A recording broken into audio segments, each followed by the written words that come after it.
Assalamualaikum warahmatullahi wabarakatuh. Selamat datang kembali mahasiswa Sekolah Tinggi Teknologi Terpadu Nur Fikri di mata kuliah Etika Profesi. Sekarang kita memasuki pertemuan yang keempat tentang materi kompetensi di bidang teknologi informasi. Di sini kompetensi adalah suatu kemampuan atau kecakapan yang dimiliki oleh seseorang dalam melaksanakan suatu pekerjaan atau tugas di bidang tertentu sesuai dengan jabatan yang disandangnya. Dalam Undang-Undang Nomor 13 di tahun 2003 tentang Ketenagakerjaan, kompetensi kerja adalah kemampuan kerja setiap individu yang mencakup aspek pengetahuan, keterampilan, dan sikap kerja yang sesuai dengan standar yang sudah ditetapkan. Selanjutnya, kenapa sih kita harus merekrut pekerja yang memiliki kompetensi? Salah satu manfaatnya di sini ada 6. Yang pertama yaitu memperjelas standar kerja dan harapan yang ingin dicapai oleh perusahaan. Yang kedua, kompetensi individu dapat digunakan sebagai alat seleksi tenaga kerja yang potensial. Yang ketiga, kecakapan tenaga kerja akan memaksimalkan produktivitas perusahaan. Yang keempat, kecakapan atau kompetensi tenaga kerja dapat dijadikan dasar dalam mengembangkan sistem remunerasi. Yang kelima, kompetensi itu bisa membantu perusahaan dalam beradaptasi terhadap perusahaan yang terjadi. Dan yang keenam, yaitu manfaat yang keenam, dapat memudahkan perusahaan dalam menyelaraskan perilaku kerja dengan nilai-nilai organisasi. Nah, selanjutnya, kenapa sih kompetensi itu diperlukan? Dalam dunia kerja, kecakapan itu dibutuhkan agar kita itu bisa mengetahui tipe pekerjaan seperti apa yang tepat bagi seseorang. Apabila kompetensi atas diri seorang karyawan telah diketahui, maka seorang SDM atau dalam suatu perusahaan pun akan bisa atau mampu membantu dalam proses pengembangan pribadi, baik itu melalui training ataupun pelatihan tertentu. Selain itu, kompetensi yang dimiliki seorang karyawan itu akan menjadi petunjuk bagi perusahaan untuk mengetahui sejauh mana ia mampu menampilkan diri dan memberikan hasil kerja optimal untuk perusahaan. Di sini ada kompetensi bidang teknologi informasi. Kompetensi profesionalisme di bidang teknologi informasi mencakup beberapa hal, diantaranya yang pertama ada keterampilan pendukung solusi IT, yang kedua yaitu keterampilan penggunaan IT, yang ketiga yaitu pengetahuan di bidang IT. Untuk kompetensi bidang IT yang pertama yaitu keterampilan mendukung solusi IT atau support. Yang pertama yaitu bisa melakukan instalasi Microsoft Windows.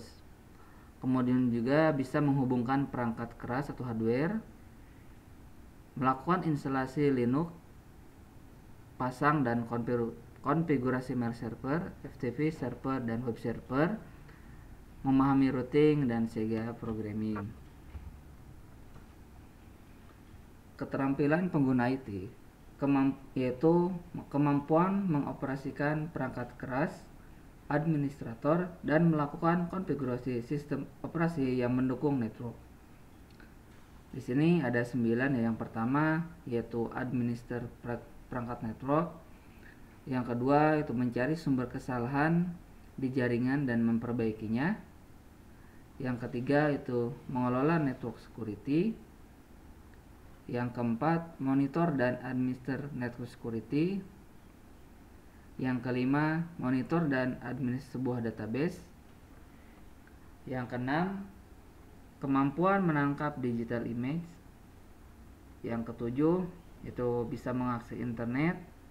Yang kedelapan, mampu membuat halaman web dengan multimedia.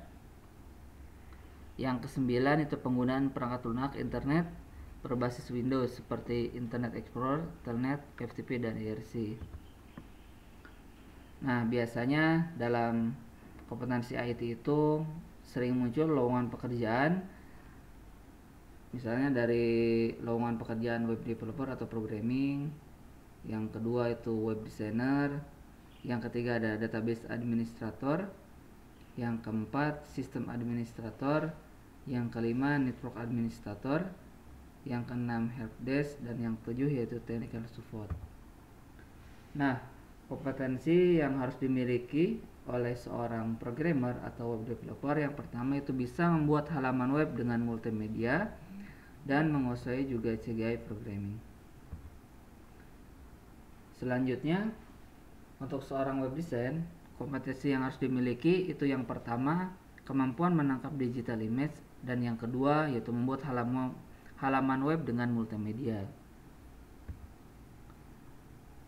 Untuk seorang database administrator, kompetensi yang harus dimiliki yang pertama itu monitor dan administer sebuah database.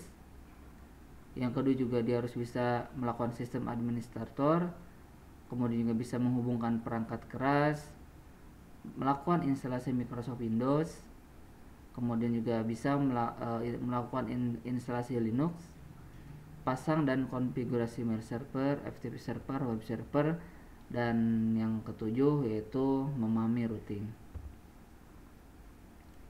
Untuk yang keempat yaitu adalah seorang sistem administrator. Untuk menjadi seorang sistem administrator itu harus memiliki kompetensi. Yang pertama itu dia bisa menghubungkan perangkat keras, kemudian juga bisa melakukan instalasi Microsoft Windows, terus juga bisa melakukan instalasi Linux. Yang keempat juga bisa memahami routing, dan yang kelima yaitu dia harus bisa memasang dan melakukan konfigurasi mail server, FTP server, dan web server. Selanjutnya yang kelima yaitu ada kompetensi yang harus dimiliki oleh seorang network administrator. Kompetensi yang pertama itu seorang network administrator itu harus bisa menghubungkan perangkat keras, kemudian juga bisa melakukan konfigurasi sistem operasi, terus juga bisa melakukan administrasi perangkat network, memahami routing, mencari sumber kesalahan di jaringan dan memperbaikinya, bisa mengelola network security, dan yang ketujuh yaitu monitoring dan administrasi network security.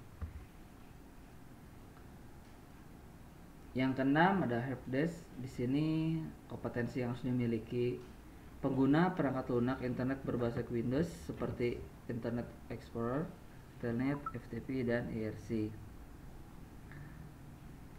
Kalau Internet Explorer ini adalah sebuah perangkat lunak yang berbayar ya, dan biasanya itu ada setiap rilisnya. Misalnya kalau untuk operasi Windows itu di tahun 1995. Kalau Telnet ini adalah prototipe aplikasi yang digunakan di internet atau jaringan area lokal untuk menyediakan fasilitas komunikasi berorientasi teks interaktif dua arah menggunakan koneksi terminal secara virtual. Selanjutnya kompetensi oleh seorang technical support. Yang pertama dia tuh harus bisa menghubungkan perangkat keras yang ada.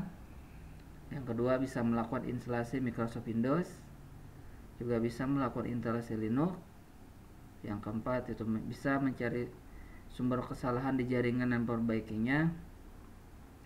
Yang kelima pengguna perangkat lunak internet berbasis Windows seperti Internet Explorer, pasang dan konfigurasi mail server, FTP server, dan web server. Selanjutnya itu ada kompetensi dan lapangan pekerjaan. Untuk menjadi seorang programmer itu dibagi beberapa macam bagian ya. Misalnya ada practical programmer, adalah programmer yang biasanya baru terjun di bidang programmer dengan kompetensi yang bersifat praktis, sehingga hanya bisa digunakan untuk memenuhi kebutuhan industri. Selanjutnya ada junior programmer. Di sini adalah programmer yang belum berpengalaman dan masih di bawah bimbingan langsung dari programmer yang lebih senior. Nah, seorang junior programmer ini biasanya hanya dilibatkan pada pembuatan modul-modul program yang sederhana. Untuk deskripsi pekerjaannya, misalnya untuk seorang junior programmer itu bisa menguasai algoritma pemrograman, kemudian juga mampu menulis coding dengan menggunakan pemrograman tertentu, misalnya dalam bahasa Java.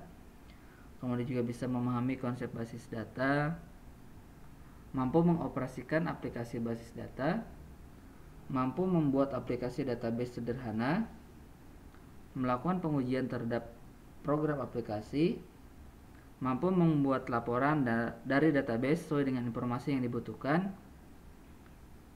Dan yang terakhir itu bisa membuat dokumentasi atas program aplikasi. Selanjutnya itu programmer adalah orang yang menulis kode program untuk suatu aplikasi tertentu berdasarkan rancang bangun yang telah dibuat oleh seorang analis sistem. Selanjutnya ada senior programmer, adalah seorang programmer yang menguasai bahasa pemrograman secara teknis dan dia bisa mengembangkan dan mendalami fitur-fitur dalam bahasa pemrograman serta mampu memaketkan dan mengkonsumsi software aplikasi. Kemudian selanjutnya ada analis programmer, adalah seorang yang menganalisis sistem dengan mempelajari masalah-masalah yang timbul dan menentukan kebutuhan-kebutuhan pemakai serta mengidentifikasi pemecahan yang beralasan. Nah, deskripsi pekerjaannya, programmer senior yang mampu mengelola proyek pengembangan sistem informasi serta melakukan pengujian sistem yang terintegrasi. Ada junior web programmer, adalah programmer yang memahami dasar-dasar pemrograman web, algoritma pemrograman, dan dasar basis data. Kemudian juga ada web programmer, adalah programmer web yang menguasai pengembangan aplikasi web berbasis HTML dan ASP.NET atau aplikasi web berbasis HTML dan JEE serta seluruh framework atau aplikasi web berbasis MySQL dan PHP. Programmer web yang menguasai pengelolaan dan unjuk kerja situs web. Selanjutnya ada webmaster, adalah programmer web yang menguasai pengelolaan dan unjuk kerja situs web. Di sini juga ada junior database programmer, adalah programmer yang memahami dasar-dasar pembuatan web, algoritma pemrograman, dan dasar basis data. Sedangkan untuk database programmer adalah programmer yang menguasai perancangan dan pemrograman database menggunakan aplikasi Microsoft Access dan SQL Server ataupun SQL dan Oracle Form Developer.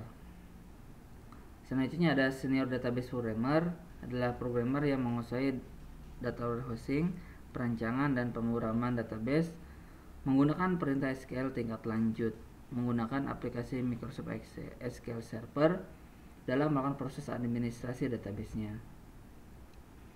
Terus juga ada junior multimedia programmer, adalah junior multimedia yang menggunakan aplikasi berbasis multimedia. Untuk multimedia programmer adalah programmer multimedia yang menguasai penggunaan teknologi dan pengembangan aplikasi berbasis multimedia. Dan selanjutnya ada quality assurance, adalah melakukan dan membuat rencana pengujian secara statik dan dinamis sesuai dengan prosedur produk. Yang terakhir adalah ada embedded programmer, adalah programmer yang menguasai arsitektur, sistem mikroprosesor, interfacing, dan pemrograman embedded. Jadi pekerjaan oleh programmer embedded adalah yaitu menulis source code sistem untuk mengontrol peralatan rumah atau elektronik. Nah, biasanya sistem ini tertanam yang sering kita gunakan dalam berbagai macam benda yang sering kita temui, seperti ada di handphone, kamera digital, remote control, ataupun mesin cuci. Setelah tadi kompetensi dalam pekerjaan di bidang programmer, yang kedua ada bagian operator. Di dalam operator itu ada practical office. Nah, practical office di sini termasuk operator admin. Seorang practical office itu harus bisa mengoperasikan perangkat lunak presentasi, pengenalan kata atau lembar kerja. Ada juga basic office. Nah, basic office ini adalah operator admin Nah, seorang basic office ini harus bisa mengetik, juga bisa melakukan presentasi dengan aplikasi PowerPoint, dengan slide yang standar dan modifikasi slide master. Terus juga bisa mengoperasikan printer, web browser, kemudian juga bisa menggunakan web browser untuk akses web, menggunakan FTP client untuk transfer file dalam jaringan, serta mampu mengoperasikan pengolahan kata dan lembar kerja di tingkat yang dasar. Selanjutnya ada basic helpdesk, adalah termasuk operator teknis. Seorang basic helpdesk itu harus mampu mengoperasikan PC standalone yang berhubungan pada jaringan lokal, mengoperasikan sistem operasi, mengidentifikasi komponen komputer tingkat dasar, dan melakukan instalasi untuk koneksi internet. Kemudian juga ada helpdesk, di sini termasuk operator teknis, di mana seorang helpdesk ini harus mampu mengoperasikan PC standalone, OS, instalasi internet, antivirus, backup, restore atau data recovery, troubleshooting PC. Selanjutnya ada advanced office, termasuk operator admin. Profesional office harus mampu mengoperasikan perangkat lunak presentasi, pengolahan kata dan lembar kerja, juga bisa mengetik, mengoperasikan printer, web browser dan klien, antivirus dan piranti lunak untuk memindai dokumen atau gambar. Selanjutnya adalah komputer technical support. Yang pertama ada practical CTS, adalah teknisi komputer yang secara praktis dapat melakukan pekerjaan berdasarkan kebutuhan dari dunia kerja. Terus juga ada junior technical support, adalah teknisi komputer yang dapat menangani dan merawat komputer beserta perangkat pendukung utama.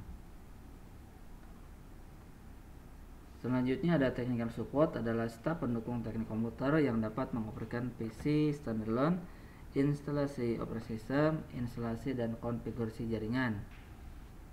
Ada senior technical support, adalah staf pendukung senior teknis komputer yang dapat mengoperasikan PC standalone, instalasi OS, instalasi dan konfigurasi jaringan, instalasi modem dan setting konfigurasi komunikasi wireless, instalasi software antivirus, restore dan backup system. Kemudian juga bisa memperbaiki sistem jaringan menggunakan remote access, upgrade dan migrasi OS. Selanjutnya kompetensi dan lapangan pekerjaan. Yang keempat ada jaringan komputer. Di sini ada practical network, adalah yang menangani dan memelihara jaringan komputer dan sistem operasi yang berbasis Microsoft Windows. Kemudian juga ada junior network administrator, dan menangani dan memelihara jaringan komputer dan sistem operasi yang berbasis Microsoft Windows. Network administrator adalah menangani dan memelihara jaringan komputer dengan sistem operasi berbasis Windows. Dan yang terakhir itu senior network administrator, adalah yang mengadministrasi dan mengembangkan jaringan komputer. Kompetensi dan lapangan pekerjaan kelima adalah seorang sistem administrasi. Yang pertama ada junior sistem administrator, adalah yang menangani dan memelihara OS dan server. Ada sistem administrator, adalah yang mengadministrasi OS serta operasi sistem dan jaringan komputer dengan tingkat keamanan yang berbasis Microsoft Windows. Ada yang selanjutnya, yang ketiga ada senior sistem administrator, adalah yang mengadministrasi sistem operasi serta optimasi sistem dan jaringan komputer dengan tingkat keamanan yang tinggi berbasis Microsoft Windows. Itu teman-teman materi pada pertemuan yang keempat, semoga bisa bermanfaat. Terima kasih. Wassalamualaikum warahmatullahi wabarakatuh.